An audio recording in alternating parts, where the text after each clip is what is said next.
NCP, AB party ও রাষ্ট্র সংস্কার আন্দোলন এই তিন দলের নেতৃত্ব গণতান্ত্রিক সংস্কার জোট গঠিত হয়েছে। এনসিপির আহ্বায়ক নাহিদ ইসলাম বলেছেন, পুরনো রাজনৈতিক ব্যবস্থা থেকে বের হয়ে এক ব্যালটে ভোট করতে এই জোট হয়েছে।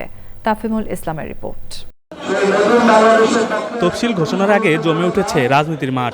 জামায়াতে ইসলামী, বিএনপি সহ বেশ কয়েকটি দলের সঙ্গে এনসিপির জোট গঠনের জল্পনা কল্পনা থাকলেও তা হয়নি। ঢাকা রিপোর্টার্স ইউনিটিতে সংবাদ সম্মেলনে নতুন জোট গঠনের ঘোষণা দেন এনসিপির আহ্বায়ক নাহিদ ইসলাম। গণতান্ত্রিক সংস্কার জোট নামে রাজনৈতিক ও নির্বাচনী ঐক্য জোটে থাকছে এনসিপি, এবি পার্টি এবং রাষ্ট্র সংস্কার আন্দোলন।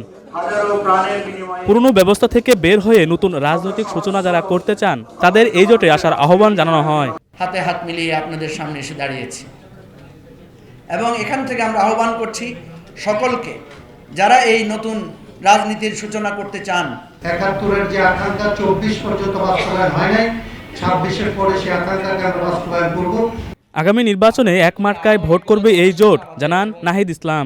আর অনেকগুলো রাজনৈতিক শক্তির সাথে আমাদের আলোচনা চলমান রয়েছে। আমরা চাই যে জুলাইয়ের শক্তিগুলা যারা পরিবর্তনের পক্ষে আছে, যারা পুরাতন রাজনীতির পথে দিতে চায় না, তারা আমরা ঐক্যবদ্ধ থাকব এবং এই নির্বাচনে আমরা একসাথে এক মার্কায় আমরা অংশগ্রহণ করব, এই প্রত্যাশা আমরা রাখছি।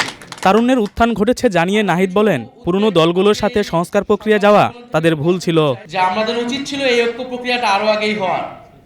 এটা আমাদের দুর্ভাগ্য ছিল, আমাদের সীমাবদ্ধতা ছিল যে আমরা ঐক্যবদ্ধ হতে পারি নাই। আমরা পুরাতন পন্থী দলগুলোর সাথে নানা সমঝোতা করে সংস্কার প্রক্রিয়া বাস্তবায়ন করার চেষ্টা করেছিলাম। এটা আমাদের অন্যতম একটা ভুল ছিল। তিন দল নিয়ে এই জোটের যাত্রা শুরু হলেও ভবিষ্যতে আরও দল অন্তর্ভুক্ত হবে বলে আশা তাদের। তাফিমুল ইসলাম, চ্যানেল আই, ঢাকা।